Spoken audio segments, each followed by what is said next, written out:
Hello प्यारे बच्चों। तो चलिए आज हम आपके लिए एक्सरसाइज 2.2 अर्थात इससे पहले जितनी भी एक्सरसाइज थी वो मैंने पूरी अच्छे से कवर करा दी कक्षा 10 के गणित के लिए। सही है। तो आज हम इसमें शुरुआत करने वाले हैं नेक्स्ट क्वेश्चन की। नेक्स्ट क्वेश्चन से चलने से पहले मैं ये बता दूं, आपने अभी तक जितनी भी पिछली वीडियो नहीं देखी डिस्क्रिप्शन में प्लेलिस्ट का आपके पास लिंक पड़ा हुआ है, वहाँ जाके चेकआउट कर सकते हैं। और मेरे सेकंड चैनल पर आप जनरल नॉलेज को आप चेकआउट कर सकते हैं। तो चलिए इसमें शुरुआत करते हैं। इसमें समझते हैं सबसे पहले इस क्वेश्चन को।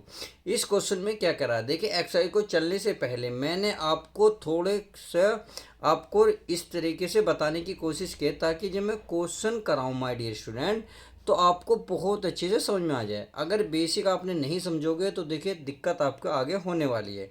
इसलिए ये वीडियो आपके लिए मोस्ट इम्पोर्टेंट है और ये वीडियो शुरू से अगर लास्ट तक देख लीजिएगा, क्योंकि अगर आपको अच्छे से क्वेश्चन को कवर करना है तो ये वीडियो आपके लिए बहुत ही हेल्पफुल होने वाली है।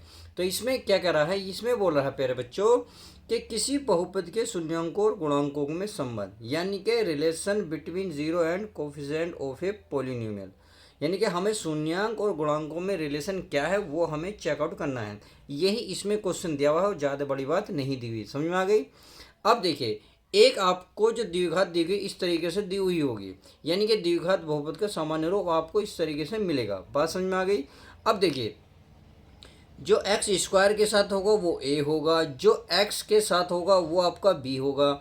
यहाँ आपका एक्स नहीं है तो ये कोस्टेंट हुआ, तो कोस्टेंट ध्यान रखना वो सी का काम करेगा। बात समझ में आ गई।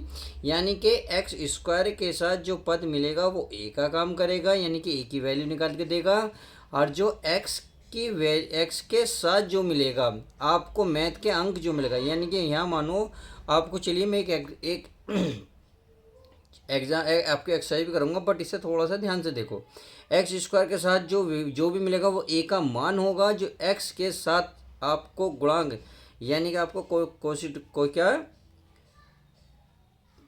कोफिशेंट मिलेगा वो आपका बी की वैल्यू, ये आपका क्या मिलेगा, ये आपका मिलेगा प्यारे बच्चों कोस्टेंट। सही है। अगर देखते थे हम मान लेते हैं तो दो पद मान लेते हैं एल्फा और बीटा। अगर मैं उनका योग देखूं, यानी कि शून्यांकों का योग, यानी कि अल्फा और बीटा, तो उसकी जो वैल्यू होती है -b/a होती है। अब b क्या है और a क्या है मैंने आपको अभी बताया था। जो x के साथ होगा वो b होगा, तो x के साथ होगा वो b, वो क्या, वो भी होगा माइनस में, अपॉन होगा a क्या होगा, जो एक्स स्क्वायर के गुणांक में हो, गुणांक के साथ होगा, यानी कि एक्स स्क्वायर के साथ जो मिलेगा वो आपको क्या मिलेगा, ए का वैल्यू मिलेगा। तो शून्यांकों को योग हम इस तरीके से निकाल सकते हैं। बात समझ में आ गई। तो चलिए आगे चलते हैं। देखिए तो आप ये भी अगर यहाँ एक फॉर्मूला लगाना चाहो तो लगा सकते हो। तो ये होता है जैसे -b/, अगर इसे आपको इंग्लिश में कहना हो तो होगा coefficient of x upon coefficient of x square, minus में लगा हुआ। समझ में आ गई। अब चलिए शून्यांकों का गुणनफल अर्थात प्रोडक्ट ऑफ द जीरो। तो शून्यांकों का गुणनफल का मतलब देखिए यहाँ योग था तो हमने प्लस लगाया, योग है तो योग, अगर गुणनफल बोलेगा तो गुणा का निशान। समझ में आ गई। अब आगे चलते हैं। ये होता है C/A। सी क्या होगा, आपका कांस्टेंट होगा, अर्थात जिसमें एक्स नहीं होगा। एक्स स्क्वायर है, यहाँ एक्स है, अर्थात दोनों जगह में एक्स मिला तो इसकी वैल्यू नहीं लेंगे, इसकी वैल्यू नहीं लेंगे। अर्थात जो कांस्टेंट होगा, जो एक्स नहीं होगा वही इसके ऊपर वैल्यू रखेगा। सही है। अपॉन में रखेंगे, एक्स स्क्वायर की जो भी वैल्यू होगी वो यहाँ होगी। उम्मीद है अच्छे से दोनों ये फॉर्मूले क्लियर हो गए होंगे। अब चलिए मैंने एक एग्जाम्पल लिया है जो आपकी किताब में दे भी रखा है। अब इस एग्जाम्पल को हमें ये देखना है कि इसके माध्यम से ये सही, ये आंसर क्या आएगा, फिर हमें चेक करना होगा। प्यारे बच्चों क्या करना होगा, फिर इसका फैक्टराइज करना होगा। फैक्टराइज से हमें ये चेक करना होगा ये और जो दोनों हमने करे हैं, जो हल करा है वो सही आया या गलत। तो चलिए इसको डिटेल से समझते हैं ताकि आपको जब मैं एक्सरसाइज कराऊं आपको एक एक सवाल मुझसे करने से पहले आप हल कर दें। तो सबसे पहले मैंने अभी बताया था, क्या बताया था, एक्स स्क्वायर के साथ क्या मिलेगा, ए, क्या मिलेगा एक्स स्क्वायर के साथ ए। तो यहाँ एक्स स्क्वायर के साथ क्या है प्यारे बच्चों, 2, अर्थात आप ये कह सकते हैं जो ए का मान कितना है प्यारे बच्चों, 2। बात आप समझ में आ रही है। अब प्लस है बी, क्योंकि एक्स के साथ है तो यहाँ देखिए एक्स के साथ क्या है 8, वो भी माइनस का, अर्थात तो आप ये कहेंगे बी का जो वैल्यू होगा माइनस के 8 होगी। बात समझ में आ गई। अब ये क्या है आपके प्यारे बच्चों, कांस्टेंट यानी कि अचर पद, यानी कि जिसके साथ एक्स नहीं है, क्या है सी। तो यहाँ सी की वैल्यू कितनी हो गई, ये हो गई आपकी प्यारे बच्चों 6। उम्मीद है अच्छे से ये बात समझ में आ गई होगी। अब हम निकालेंगे पहले सम ऑफ ज़ीरो और प्रोडक्ट ऑफ ज़ीरो, अर्थात शून्यांकों का योग निकालेंगे, फिर निकालेंगे शून्यांकों का गुणनफल। तो चलिए दोनों निकाल लेते हैं। हम पहले निकालेंगे शून्यांक का योग। योग कैसे निकालेंगे, यानी कि अल्फा प्लस बीटा, क्या फॉर्मूला है माइनस बी अपॉन ए। तो यहाँ लिखेंगे माइनस बी अपॉन ए। अब देख रहे होंगे माइनस तो ये हो गया, बी की वैल्यू क्या है माइनस के 8 और अपॉन ए का मान कितना पे बच्चों 2, तो 2 यहाँ से गए, माइनस माइनस क्या हो जाएंगे प्लस अपॉन 2, इससे काटेंगे कितना आएगा 4। तो ऐसे 2 से डिवाइड देने से आया हमारा 4, अर्थात 4 आ गया। अल्फा प्लस बीटा की वैल्यू कितनी आ गई 4, समझ में आ गई। अब हमें चाहिए क्या, प्रोडक्ट ऑफ ज़ीरो, अर्थात शून्यांकों का गुणनफल।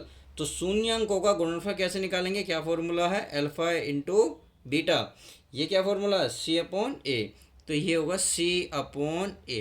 बात समझ में आ गई। चलिए अब सी की वैल्यू कितनी है 6 अपॉन ए का मान कितना है 2।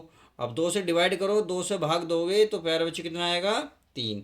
तो हमने देखा अल्फा और बीटा का जो है, अल्फा प्लस बीटा की वैल्यू कितनी आई 4, अल्फा और इंटू बीटा की वैल्यू क्या है 3। तो ये तो आपके क्या थे, ये थे आपके sum of zero product of zero.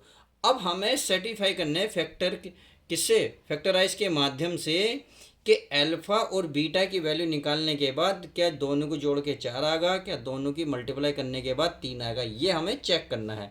क्योंकि इसी तरीके से आपके जो है एक्सरसाइज में सवाल दे रखे हैं, समझ में आ गई। तो चलिए अच्छे से समझने की कोशिश करेंगे।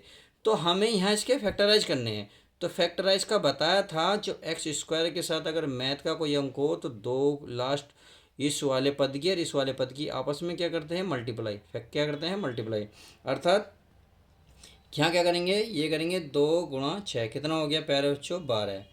अब हमें इसके ऐसे फैक्टर करने हैं, इसके ऐसे फैक्टर करने जो मल्टीप्लाई करने के बाद तो क्या है 12, और प्लस करने के बाद कितना है 8, क्योंकि x के साथ जो को वो आना चाहिए। भाई 2 और 6 की अगर मल्टीप्लाई करने से 12 आएगा तो 12 तो मल्टीप्लाई करने के बाद आना चाहिए, और अगर ये प्लस है तो प्लस करने से वो उन्हीं संख्याओं से 8 भी आना चाहिए। अब इससे मैटर नहीं है, अब x के साथ जो है प्रोडक्ट है, क्लियर इसी से। तो चलिए अब मैं आपको 2 तरीके बताता हूँ, 2 तरीके से हो जाएगा। तो आपको पता है अगर मैं 4 × 2 करूँगा तो कितना आएगा प्यारे बच्चों 8। ओ हो, हमें तो 12 लाना मल्टीप्लाई करके। तो ये होगा 6, कितना हो गया प्यारे बच्चों 6 × 2 कितना हो जाएगा 6 दूनी 12। अगर मैं प्लस करके मैंने बताया था 8 आना चाहिए, तो संख्या चेंज भी नहीं होनी चाहिए, 6 × 6 सॉरी प्लस क्या जाएगा प्लस, तो बराबर कितना हो जाएगा 8। तो इस तरीके से आपने देखा इस 12 को क्या कर गए, संख्या चेंज नहीं होनी चाहिए, 6 2 ऊपर है 6 2 नीचे है। उम्मीद है ये दोनों अच्छे से बात समझ में आ गई होंगी। तो चलिए अब इसका फैक्टराइज करते हैं। तो इसका होगा 2x² माइनस 8x प्लस 6। तो इसको क्या लिखेंगे 2x² माइनस 8x को लिखेंगे 6 प्लस 2, कितना लिखेंगे 6x माइनस के 2x। माइनस क्यों लगाया, क्योंकि बाहर क्या माइनस, तो जब माइनस होगा तो ये चिन्ह भी चेंज हो जाएगा। समझ में आ गई। अगर नहीं समझ में आई तो देखिए मैं एक रफ पे बता देता हूँ। अगर देखिए मैंने इसी माइनस तो बाहर है, इस 8 के स्थान पर लिखा 6 प्लस 2 लिख दिया। अब मैं जब चिन्ह इसमें लिखूँगा 6 हो जाएगा, प्लस माइनस माइनस 2 हो जाएगा, और ये x से ये दोनों के साथ जाएगा ही जाएगा, तो ये बनेगा 6x माइनस 2x। और यही चीज़ मैंने यहाँ प्यारे बच्चों लिखी है। बात समझ में आ गई। चलिए अगर इतनी बात समझ में आ गई तो उसके बाद जो बच रहा है प्लस का 6 उसे लिख लो। अब यहाँ से देखिए इसमें क्या कॉमन है, अर्थात आपको ऐसा क्या नज़र आ रहा है जो इसमें भी हो इसमें भी हो। तो आप कहेंगे सर इसमें 2 भी है, क्योंकि 2 के टेबल में 2 भी आता है 6 भी आता है। एक x की पावर यहाँ 2 है यहाँ 1 है, तो 1 तो दोनों में आएगी, तो ये बचेगा x, और 2 से कितनी बार डिवाइड होगा 3 बार। अगर मैं इसमें देखूँ तो 2 होएगा तो x बाहर माइनस है तो चिन्ह क्या होगा, चेंज हो जाएगा। क्या हो जाएगा, चेंज। 2 से डिवाइड होगा 3 बार, अर्थात 2 तिया 6। तो आपने देखा एक तो ये हो जाएगा, ये हो जाएगा 2x माइनस के 2, और एक हो जाएगा x माइनस 3। बात समझ में आ गई। चलिए, इतनी बात समझने के बाद आपको क्या करना है, अगर इनके फैक्टराइज इसकी x की वैल्यू निकालनी है तो इनमें आपको क्या करना पड़ेगा, इसकी वैल्यू ज़ीरो के बराबर रखनी होगी। तो चलिए पहले हम इसको ज़ीरो के बराबर रख लेते हैं, अर्थात 2x माइनस 2 बराबर ज़ीरो, या 2x बराबर 2 को धर ले जाएंगे प्लस का बनेगा, 2 से 2 खत्म, तो x की वैल्यू आ जाएगी प्यारे बच्चों 1। कितनी आ जाएगी, 1। अब अगर मैं इसकी वैल्यू निकालूं, x माइनस 3 बराबर 0, तो x बराबर कितना हो जाएगा, 3। तो एक x की वैल्यू ये निकली, एक x की वैल्यू ये निकली। तो आप खुद बताएं, अगर मैं इसे प्यारे बच्चों अल्फ़ा मानूं और इसको मैं बीटा मान लूं, क्या आप ये नहीं देख रहे इन दोनों का योग अल्फ़ा प्लस 4 आएगा नहीं आएगा। देखो, अल्फ़ा का मान 1, बीटा का मान 3, 3 और 1 कितने होते हैं, 4। समझ में आ गई। अब मल्टीप्लाई करने के बाद कितना आना चाहिए, 3। सॉरी, यहाँ तो 4 आ गया। अब मल्टीप्लाई करने के बाद 3, तो 3 ही कम 3। तो इस तरीके से आप ये प्रूफ कह सकते हैं। देखिए कैसे, आप इस लाइन को दोबारा लिख सकते हैं, अल्फ़ा प्लस बीटा की वैल्यू आएगी 1 प्लस 3 कितना आ गया, 4। और ये 4 किसके बराबर था बताइए, ये 4 था हमारा, ये था माइनस बी अपॉन ए। यही तो सिद्ध करना था, बी अपॉन ए। बात समझ में आ गई। अब आगे ये था अल्फ़ा बीटा, यानी कि अब इनका अल्फ़ा गुणा बीटा, इसकी वैल्यू कितनी है, 1 गुणा 3, तो 3 ही कम 3। तो ये किसकी वैल्यू निकल कर आ रही थी, सी अपॉन ए। क्या, सी अपॉन ए। और यही हमें हैंस प्रूफ करना था, अर्थात हमें ये चेक करना था कि इसकी जब हमने अल्फ़ा बीटा की वैल्यू निकाली, इसके फैक्टराइज करे, तथा हमने जो ये sum of zero, product of zero की वैल्यू लगाई, तो क्या इक्वल आए या नहीं आए। उम्मीद है बहुत अच्छे से ये बात समझ में आ गई होगी। तो चलिए, जब मैं एक्सरसाइज आपको कराऊंगा तो आपको बहुत प्यार से एक एक सवाल समझ में आएगा। अब इन्हीं सवालों को जुड़ने के लिए आपको देखो चैनल को सब्सक्राइब करना होगा और दोस्तों में ज़्यादा से शेयर करना होगा, ताकि हमारा देखिए हौसला बना रहे। हम आपके लिए इतनी मेहनत करते हैं आप सभी के लिए।